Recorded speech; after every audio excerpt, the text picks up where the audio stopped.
Deus tem planos para cumprir em nossas vidas. Essa é a mensagem de toda a Bíblia e é isso mesmo que estamos estudando aqui no Encontro com a Palavra, escrito pelo pastor Dick Woodward e narrado pelo pastor Edson Bruno. Fique atento a mais um programa que o Ministério Cooperativo Internacional leva a você. Com você agora, pastor Edson Bruno.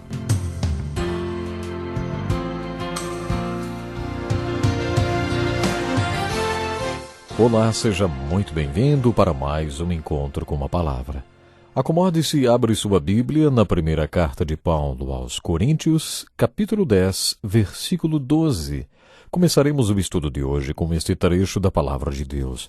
Diz assim: Assim aquele que julga estar firme, cuide-se para que não caia. Não sobreveio a vocês tentação que não fosse comum aos homens. E Deus é fiel.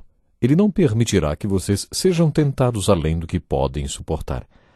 Mas, quando forem tentados, Ele mesmo lhes providenciará um escape para que o possam suportar. Por isso, meus amados irmãos, fujam da idolatria. A partir do capítulo 8 desta carta, Paulo tratou da questão de se comer carne sacrificada a ídolos que era vendida no mercado por um preço mais baixo. Isso se tornou uma polêmica para a igreja de Corinto. Era certo ou errado comer aquela carne? Alguns mais intelectualizados diziam: não tem problema nenhum, a imagem em si não representa nada, não tem nada a ver com o Deus e o Filho verdadeiros, por isso não tem problema comer aquela carne. Os cristãos podem comer essa carne sim. Outros diziam: de jeito nenhum, aquela carne está associada à idolatria e à imoralidade envolvida nesta prática. Por isso um crente não pode comer esta carne. Essa era a discussão na igreja de Corinto. Do início do capítulo 8 até a metade do capítulo 10, Paulo tratou desta questão e, a princípio, ele disse que este problema deveria ser resolvido tomando por base a consciência. Uma vez ouvi dizer que a consciência é uma voz baixinha que fala dentro de nós e que nos faz sentir ainda mais baixinhos. Todos os conceitos e princípios que aprendemos de nossos pais e durante nossa infância formam nossa consciência, por isso ela é falível. Tudo que você ouviu sobre certo e errado moldou sua vida e sua consciência. E como seus pais são falíveis, sua consciência também é.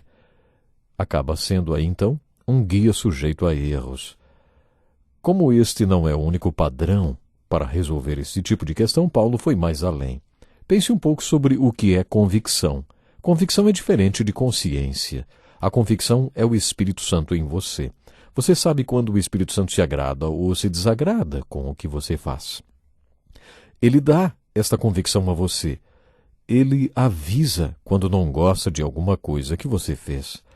Quando você toma suas atitudes pelo que o Espírito Santo mostra como certo e errado, isso é decidir pela convicção e não pela consciência. Sua consciência pode ser o resultado da consciência dos seus pais. E como seus pais eram falíveis, a consciência deles também era falível. Mas a convicção vai além da consciência. Paulo disse para colocarmos nossos irmãos no centro da nossa vida e também que nossa consciência e convicção não devem ser baseadas no nosso parecer intelectual e espiritual. Cada um pensa uma coisa e alguns têm convicções, inteligência e consciência mais fortes ou fracas que você. Por isso Paulo deixou mais um fator para ser observado, a consideração pela consciência do outro irmão. Paulo esclareceu melhor esta questão no capítulo 13 desta carta, quando falou sobre o amor. Ou seja, o amor é a chave da questão, o amor pelo irmão e o interesse pelo bem-estar dele. Tornei-me tudo para com todos. Por isso devemos abrir mão de certas convicções que temos por causa do irmão mais fraco. Devemos nos tornar fracos para que o fraco seja edificado e evangelizado. Foi com esta argumentação que ele iniciou esta passagem. No capítulo 10, Paulo apresentou exemplos de pessoas do Velho Testamento que acharam que nunca cairiam, mas caíram. Ele alertou contra o perigo de nos associarmos com qualquer coisa que tivesse a ver com idolatria. Nos versículos 12, 13 e 14, Paulo nos falou sobre aquele tipo de pessoa que acha que nunca erra. Esse tipo de pessoa anda sempre na corda bamba. É claro que, como a Bíblia diz, Deus nos livra de cairmos, mas o livramento vem quando fugimos, conforme Paulo falou no versículo 14. A partir do versículo 14, Paulo aconselhou a fugirmos de tudo que fosse associado à idolatria. Acompanhe comigo a leitura dos versículos 14 ao 24 do capítulo 10, diz assim: Por isso, meus amados irmãos, fujam da idolatria. Estou falando a pessoas sensatas. Julguem vocês mesmos o que estou dizendo. Não é verdade que o cálice da bênção que abençoamos é uma participação no sangue de Cristo e que o pão que partimos é uma participação no corpo de Cristo?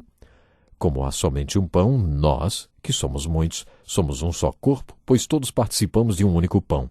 Considerem o povo de Israel. Os que comem dos sacrifícios não participam do altar? Portanto, o que estou querendo dizer? Será que o sacrifício oferecido a um ídolo é alguma coisa? Ou o ídolo é alguma coisa? Não. Quero dizer que o que os pagãos sacrificam é oferecido aos demônios e não a Deus. E não quero que vocês tenham comunhão com os demônios. Vocês não podem beber do cálice do Senhor e do cálice dos demônios. Não podem participar da mesa do Senhor e da mesa dos demônios. Porventura provocaremos o ciúme do Senhor? Somos mais fortes do que ele? Tudo é permitido, mas nem tudo convém. Tudo é permitido, mas nem tudo edifica. Ninguém deve buscar o seu próprio bem, mas sim o dos outros. Esse é o conselho de Paulo. Atente para o versículo 24, que diz assim: Ninguém deve buscar o seu próprio bem, mas sim o dos outros. O conselho de Paulo é para que consideremos o que nosso irmão pensa e o que é melhor para ele. Esse é um conselho muito prático. Ouça agora o trecho que vai do versículo 25 ao 33, que diz assim: Comam de tudo que se vende no mercado sem fazer perguntas por causa da consciência, pois o Senhor é a terra e tudo que nela existe. Se algum descrente o convidar para a refeição e você quiser ir, coma de tudo que lhe for apresentado, sem nada perguntar por causa da consciência. Mas se alguém lhe disser, isto foi oferecido em sacrifício, não coma, tanto por causa da pessoa que o comentou, como da consciência, isto é, da consciência do outro e não da sua própria. Pois por que minha liberdade deve ser julgada pela consciência dos outros? Se participo da refeição com ação de graças, porque sou condenado por algo pelo qual dou graças a Deus? Assim quer vocês comam, bebam ou façam qualquer outra coisa, façam tudo para a glória de Deus. Não se tornem motivo de tropeço nem para judeus, nem para gregos, nem para a igreja de Deus. Também eu procuro agradar a todos de todas as formas, porque não estou procurando o meu próprio bem, mas o bem de muitos, para que sejam salvos. Paulo encerrou esta sessão de sua carta da maneira, como ele sempre gostava de fazer, aliás, de uma maneira brilhante. Ele introduziu uma ética que, na minha opinião, apenas crentes maduros são capazes de compreender e aplicar. A prova de maturidade cristã está no amor. Mas o que é amor? Amar é estar centrado nos outros, conforme Paulo falou no versículo 24. Ninguém deve buscar o seu próprio bem, mas sim o dos outros. Paulo levantou a hipótese de que alguns daqueles irmãos de Corinto poderiam ser convidados para jantar e que, como prato principal, carne fosse oferecida. Os coríntios não deveriam perguntar, essa carne foi sacrificada a ídolos? Deveriam simplesmente comer, sem perguntar nada. Mas se o anfitrião dissesse, olha, gostaria que você soubesse que esta carne foi sacrificada a ídolos. Nesse caso, por um problema de consciência, eles não deveriam comer aquela carne. Aí Paulo acrescenta, não por causa da sua consciência. Parece que esta questão era muito importante para ele. Ele se antecipou à pergunta que os coríntios fariam e escreveu assim, por que minha liberdade deve ser julgada pela consciência dos outros? Aí ele explicou o porquê, dizendo assim, porque, como discípulo de Jesus Cristo, tudo que você faz deve ser para a glória de Deus, até mesmo o que você bebe ou come. Você deve viver de tal forma que jamais seja pedra de tropeço para ninguém, nem para gentios, nem para judeus. Tenha isso em mente. Tudo que você faz deve ser para a glória de Deus e para a salvação e proveito de outros. Não busque o seu próprio interesse, não seja egocêntrico. Tenha o outro no centro da sua vida. Esse é um princípio maravilhoso, pelo qual todo crente deve guiar suas atitudes. Eu não acho que esse princípio seja para todos os crentes. À medida que caminhamos em Cristo, nossa fé cresce. Isto não é para crianças espirituais. Os bebês espirituais não conseguem entender este princípio. Mas um líder da igreja deve acreditar nesta filosofia de ministério, nessa filosofia de vida cristã apresentada por Paulo nestes 3 capítulos. Esta é uma filosofia cristocêntrica. A glória de Deus é o desejo do coração do cristão maduro. Ele não pensa no seu próprio interesse. nem em tirar vantagem das situações. No centro da vida do cristão maduro está a salvação das outras pessoas. Foi isso que ele disse nos versículos 19 a 23, capítulo 9. Ele afirmou: tornei-me tudo para com todos, para, de alguma forma, salvar alguns. Ele afirmou a mesma coisa no primeiro capítulo de Romanos. Sou devedor tanto a gregos como a bárbaros, tanto a sábios como a ignorantes. Por isso estou disposto a pregar o evangelho também a vocês que estão em Roma. Não me envergonho do evangelho, porque é o poder de Deus para a salvação de todo aquele que crê, primeiro do judeu, depois do grego. Isto é ter Cristo e a salvação dos outros no centro da sua vida, a fim de que pessoas sejam salvas. Existe mais um motivo para ter o outro no centro da nossa vida. E aquela pessoa que já foi salva, hein? E a sua edificação? Será que você se importa com o crescimento espiritual do seu irmão? Nesse sentido, sua vida é outrocêntrica também? Você sempre terá uma oportunidade de levar uma pessoa a Cristo ou de edificá-la. O que você pode fazer para edificar, encorajar ou fortalecer alguém? Você também deve ter certeza que suas atitudes não estão impedindo que pessoas venham a conhecer a Cristo. Estes 3 princípios servem para nos guiar nas questões cinzas da nossa vida, aquelas que não envolvem um conceito absoluto de certo ou errado. Estes 3 princípios envolvem a glória de Deus. O que glorifica a Deus? A salvação dos homens, o evangelismo e a edificação dos crentes. Portanto, o segundo princípio é não buscar os meus próprios interesses. O terceiro princípio é fazer tudo o que for preciso para ver o incrédulo ser salvo e o crente ser edificado, abençoado ou fortalecido. Quando você enfrentar uma questão cinza na sua vida, considere as pessoas que estão ao seu redor e as pessoas que o observam.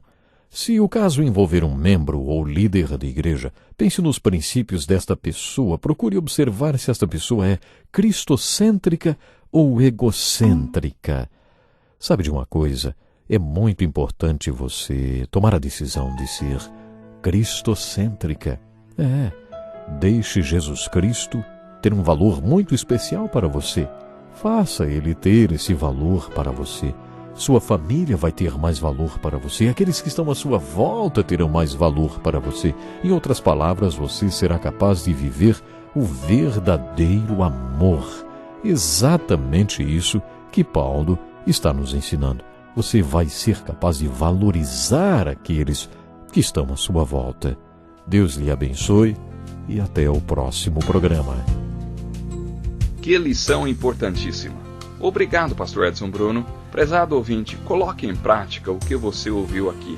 Sem dúvida, sua vida será grandemente abençoada. Este é um estudo escrito pelo Dr. Dick Woodward, na voz do pastor Edson Bruno. Escreva-nos e solicite o material. Nosso endereço é Encontro com a Palavra, Caixa Postal 2011, CEP 89201-970, Joinville, Santa Catarina. Até o nosso próximo encontro com a Palavra.